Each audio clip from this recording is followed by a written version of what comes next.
The prophecy began when humanity fell, the world broke.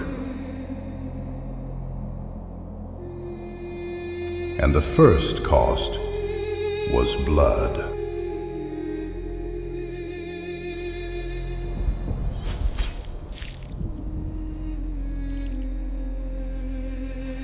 To cover their shame, an innocent life was taken. From this moment, humanity learned the truth. Sin demands a sacrifice, and God spoke a promise. The seed of the woman will crush the serpent. And the world began to wait.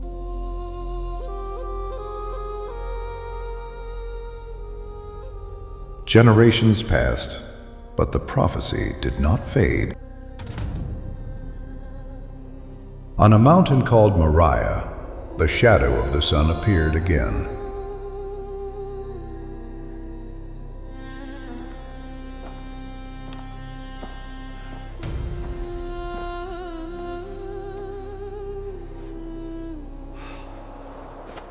Father, where is the lamb? God himself will provide the lamb. Here, on this mountain, the future was mirrored. A substitute, a sacrifice, a life in place of another. On Moriah, God spoke it again. The Lamb would come, and the world would be saved through his sacrifice. Generations later, the prophecy rose again. On Sinai, the Lord spoke through fire, and the law was given. But the law could not save. It could only reveal the need for salvation. And Moses spoke of one yet to come. The Lord your God will raise up for you a prophet like me, but greater.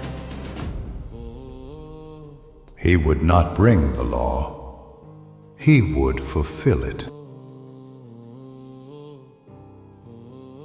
The law had spoken. Now God promised a living word. The law showed us our chains, but it could not give us a crown. So the prophecy moved from the mountain to the throne. God did not only promise a deliverer, he promised a king.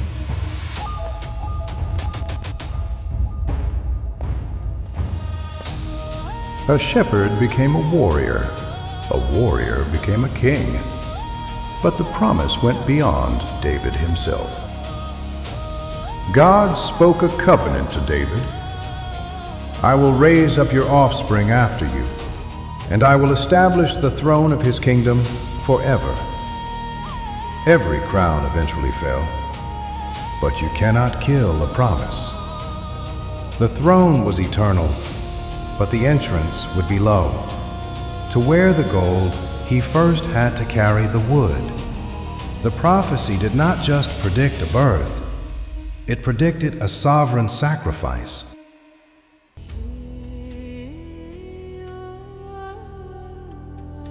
Kings rose and kingdoms fell, yet the promise did not fade.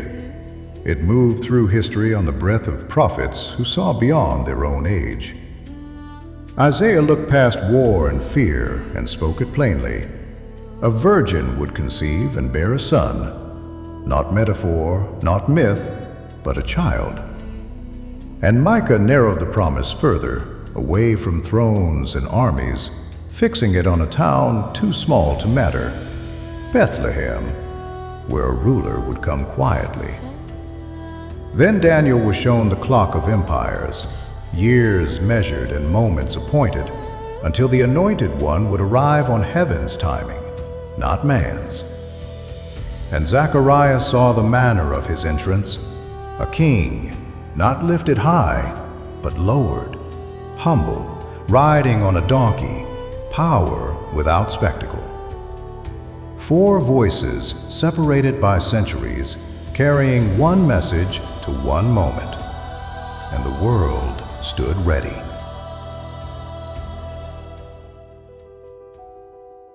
When the moment came, the world was busy with everything else, unaware that history was about to turn. No trumpet sounded in the streets. The promise entered the world hidden in flesh, carried quietly, unnoticed. He did not arrive surrounded by armies, nor escorted by power, but by obedience. A young woman, a faithful man, and a long road. And the door history opened was the lowest one.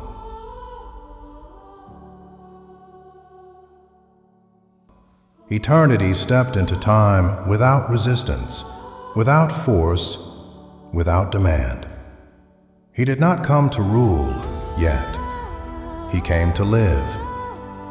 Creation made room before humanity did. The hands that shaped the stars learned to open, to grasp, to rest.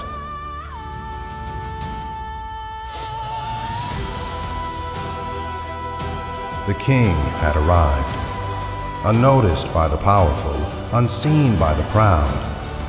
But heaven refused to stay silent.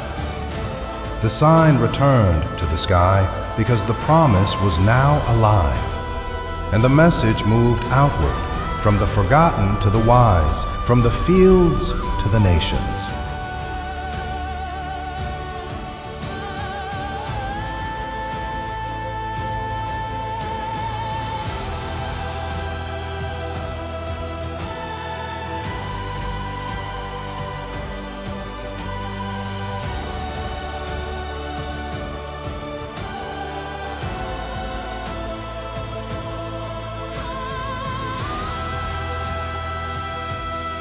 The prophecy was no longer spoken. It was born.